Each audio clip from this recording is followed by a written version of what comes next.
పేదవాడి పక్షాన నిలబడతాం, ప్రజా గొంతుకై నినదిస్తాం. వాయిస్ ఆఫ్ వాయిస్లెస్, తెలుగువారి మనస్సాక్షి సాక్షి టీవీ.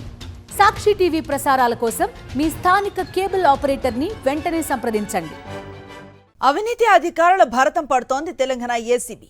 వరుస దాడులతో అక్రమార్కుల గుండెల్లో గుబులు పుట్టిస్తోంది. ఈ ఏడాది ఇప్పటి వరకు 125 మంది అవినీతి ఉద్యోగులను అరెస్ట్ చేస్తే అందులో 20 మంది మహిళలే ఉన్నారు.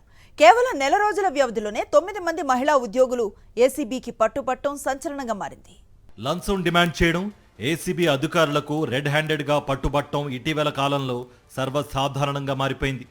ఈ ఏడాది జనవరి నుంచి ప్రభుత్వ, ప్రైవేట్ అవుట్సోర్సింగ్ ఉద్యోగులు సహా 125 మంది ఏసీబీ ట్రాప్లో చిక్కారు. ఇందులో 8,000 రూపాయల నుంచి 1,20,000 వరకు లంచం తీసుకుంటూ పట్టుబడ్డవారు ఉన్నారు. తెలంగాణ ఏసీబీ చరిత్రలో ఇంత పెద్ద మొత్తంలో అరెస్టు కావడం దాదాపు ఇదే ప్రథమమని చెబుతున్నారు. కేవలం నెల రోజుల వ్యవధిలోనే రాష్ట్రంలో 9 మంది మహిళా ఉద్యోగులు లంచం తీసుకుంటూ పట్టుబడ్డారు. ఇందులో గ్రేటర్ హైదరాబాద్ మున్సిపల్ కార్పొరేషన్ ఉద్యోగులే 3 ఉన్నారు. GHMC Kapra circle AEE B Swarupa MB పుస్తకంలో నమోదు కోసం 1,20,000 రూపాయలు లంచం తీసుకుంటూ రెడ్ హ్యాండెడ్గా చిక్కారు. ఆ తర్వాత నెహ్రూ నగర్ సర్కిల్లో అసిస్టెంట్ ఇంజనీర్గా పనిచేస్తున్న టి మనీషా బిల్లు మంజూరు కోసం 15,000 రూపాయలు లంచం తీసుకుంటూ పట్టుబడ్డారు. మూసాపేట్ డివిజన్ టౌన్ ప్లానింగ్ విభాగంలో పనిచేస్తున్న senior assistant M Sunitha mutation కోసం 30,000 లంచం తీసుకుంటుండగా ఏసీబీ అధికారులు పట్టుకున్నారు.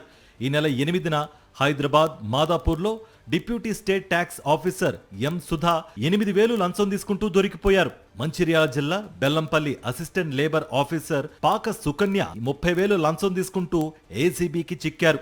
మంచిర్యాల తహసీల్దార్ ఆఫీసులో డిప్యూటీ సర్వేయర్ పి మంజుల, ఆమె వద్ద పనిచేస్తున్న చైర్మన్ మల్లేష్ 10,000 రూపాయలు లంచం తీసుకుంటూ రెడ్ హ్యాండెడ్గా పట్టుబడ్డారు. సిద్దిపేట జిల్లా ములుగు మండల డిప్యూటీ తహసీల్దార్ యనగందుల భవానీ 2 లక్షలు డిమాండ్ చేసి ఏసీబీకి పట్టుబడ్డారు.